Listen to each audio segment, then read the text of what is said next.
The Holy Gospel according to St. Luke, the 24th chapter. But on the first day of the week, at early dawn, the women came to the tomb, taking the spices they had prepared. They found the stone rolled away from the tomb, but when they went in, they did not find Jesus' body. While they were perplexed about this, suddenly two men in dazzling clothes stood beside them. The women were terrified and bowed their faces to the ground, but the man said to them, "Why do you look for the living among the dead? He is not here, but has risen. Remember how he told you while he was still in Galilee that the Son of Man must be handed over to sinners and be crucified, and on the third day rise again." And they remembered his words, and returning from the tomb, they told all this to the 11 and to all the rest. Now it was Mary Magdalene, Joanna, Mary the mother of James, and the other women with them who told this to the apostles. But these words seemed to them an idle tale, and they did not believe them. But Peter got up and ran to the tomb, stooping and looking in.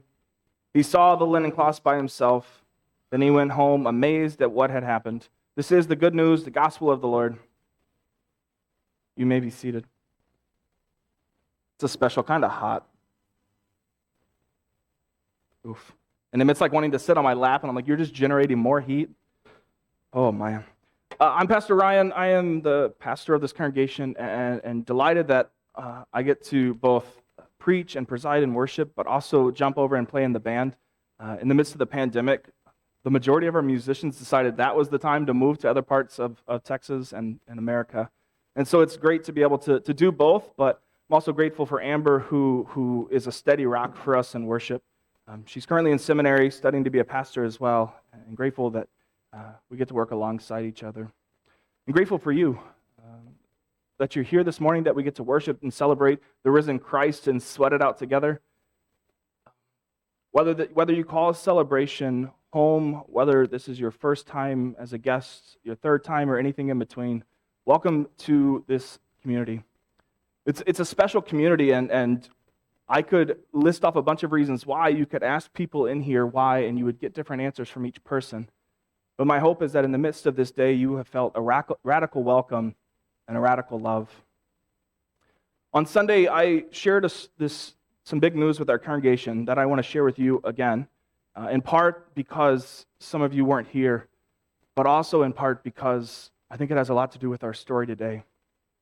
At the end of last year, our leadership team was going to enter into a period of discernment, of wrestling with whether God is calling us to stay here at this physical location or potentially go somewhere else, that maybe God's calling us out of the woods finally and into the heart of Cyprus. And right before we were about to start this journey, the HVAC system decided to go out, which is why we're sweating it out for Jesus today. And after we found out that the landlord wasn't going to fix it, we said, well, probably it's time for us to go. And we gathered the church together and had this conversation to lay out some options of where we might go. And one of those options that seemed to generate the most amount of excitement is the possibility of partnering with another congregation. That maybe there's a congregation out there that, because of the pandemic, they would really benefit from a partnership, or maybe they're just funky enough and willing to be uncomfortable just enough to welcome us into their midst. And so, and then the second thing that I noticed from that conversation was this really strong lack of energy and desire to go to a setup and tear down model, meaning that we would literally set up for worship every Sunday and then take it down, the complete opposite of what we do right now. And so leaving that conversation, that's where we invested our energy. We compiled a list of 15 congregations who fit this criteria, that who we might be willing to partner with. And along the journey, all we ran up against was speed bump after speed bump after speed bump. The first speed bump was that the number of congregations whose phone number and email address didn't actually work, or their voicemail box was full. But the biggest roadblock we ran into was no communication, no return phone calls, no return emails. Except for one, and they were very transparent at the beginning and said, because of our theology, it's probably not a good match, and for them, they were not wrong. And we just kept hitting roadblock after roadblock after roadblock. And in the midst of these nonstop roadblocks, I got a text while I was traveling with my wife, and it was from one of the managers at a place called Murdoch's. And we had done some work together in the past. We had hosted events out there. My family loves to go. It's this beautiful pub that has just acreage.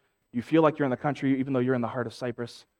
And she said, we're considering launching a version of pub theology, and would be interested if you would like to help us and partner. And for me, I've been looking to do something different with our pub theology. That it was, ours seemed to be confined to the people who already gather, and it's really designed to be something for the community. And in the midst of that conversation about potentially partnering, I just felt the need to share where we are as a community, that we're potentially looking to move and where we're looking to go. And I left that conversation. About 30 minutes later, I got a text from them that said, the owners want to know, why don't you just come out here? And in the midst of speed bump after speed bump after speed bump, there just seemed to be this straight, easy path that started to open up. And as we continued to have conversation, that path got easier. All the concerns that I was bringing to the table got settled right away, because you could sense this desire to be together. You could sense this desire for mutual respect, for relationship, to be a place of true welcome and warmth for all of God's people. And so I got to this point where I was wrestling with, are we going with the path of least resistance, or is this where God might be calling us to go?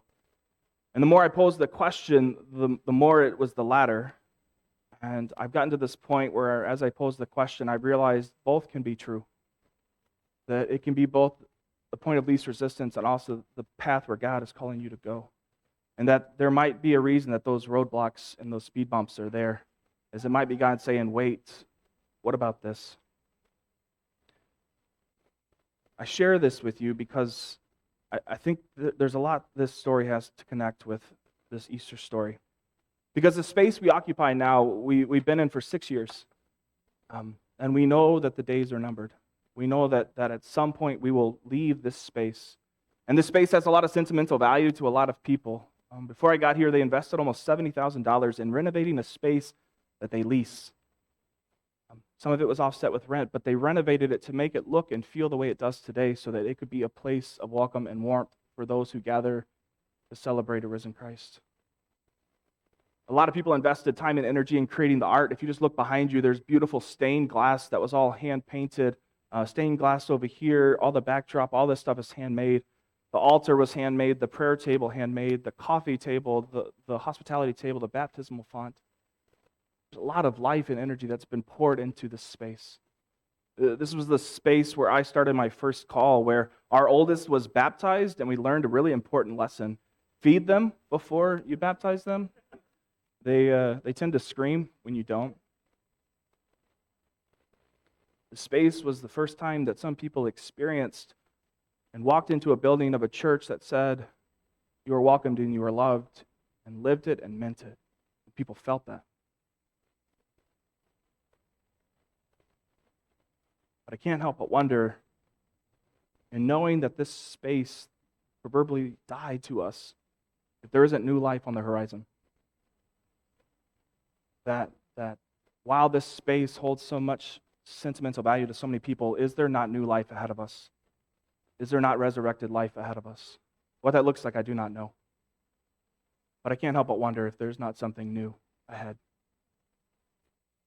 And I'm at this space where I'm willing to sweat it out, because we start June 1st. I mean, nobody moves outside in June. We're a funky group of people.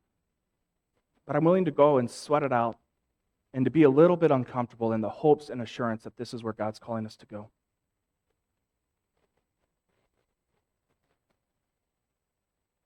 Maybe this building holds no sentimental value to you, and I'm okay with that.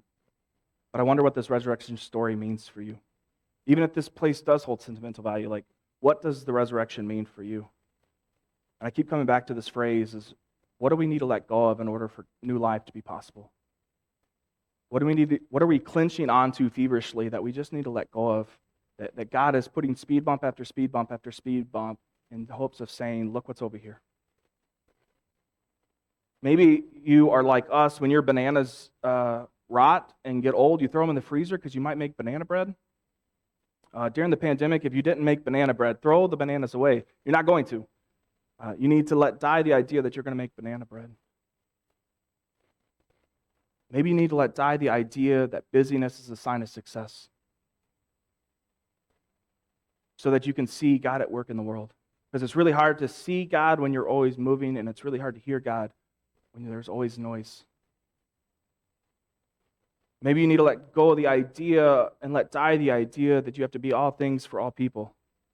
Because you will never be able to control the way in which people see you and view you and value you. Only you have control over that. And I say this more for me than anybody else. But it may be time to release the weight of having to be all things for all people so that you can free yourself up to be who God has created you to be. Maybe you need to let die the idea of always being right so that you can start to see and understand who other people are. Or another way of saying that is you need to let die the human tendency of judgment so that you can begin to see God in each person you encounter. For our household and for me personally, I'm working to let die the idea that our house always has to be guest ready, meaning that it always has to be ready at any and all times to welcome somebody into our home. I don't know where it came from. Maybe it's family of origin. Maybe I'm just wired weird. And being a pastor, you just never know who's going to show up at your front door. So always, yeah, I'm not going to say that. Sorry. And so for me, I've always want the house to be put together. I always want it to be guest ready. Well, for us, as you've experienced, we have 2 children under the age of 3. And we have, my wife's got a full-time job. She's also in grad school. I have a full-time job, and I have some lazy tendencies. I don't know how I want it clean, but then I'm also lazy about it. But recognizing that as soon as I put all the toys away, the kids have gotten more toys out. And we're busy. We're busy people. I have to let this idea of our house being guest ready die because what it's created is the majority of our fights are about, between my wife and I, are about our house being dirty. And it's created this uncomfortable sense of occasional resentment towards my children. I know they're not willing and able to pick up, but I sometimes miss that. And so I have to let die this idea that our house always has to be guest ready so that I can have a renewed relationship with my wife and kids. And I know this may seem like a small example, but sometimes the things we need to let go of are small. Sometimes they're really big, but sometimes they're small. We can't forget this Easter story has 2 parts.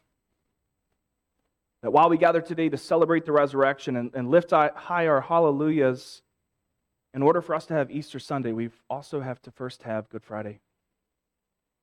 That in order for us to experience the resurrection, we first have to have the crucifixion.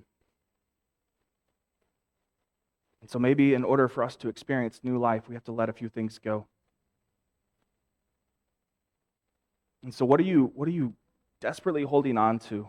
I think about the traps for animals. Maybe they're beaver traps. I don't know the animal. But they reach their hand in to grab food, and their hand is stuck. And all they have to do is let go to be set free. And so what do you have your hand wrapped around that needs to be let go of? And this isn't to say that God can't work through our hard-headedness and our stubbornness, but it sure is a heck of a lot easier when we loosen up the reins a little bit and just let go. For in death there is new life. And this is true in the case of human life, where when we experience physical death, our bodies are done here on this earth. This resurrection story is the reminder and the encouragement and the hope that this life is not all there is. We are promised and assured a new life, an eternal life, with the risen Christ who sees us and knows us and loves us and is willing to literally die for us. Always has and always will. From the moment in which God breathed life into us until the moment in which that breath runs out. This is not our final story. We are promised in this resurrection story an epilogue. And it's an epilogue with an infinite number of pages. And this is certainly good news. Amen.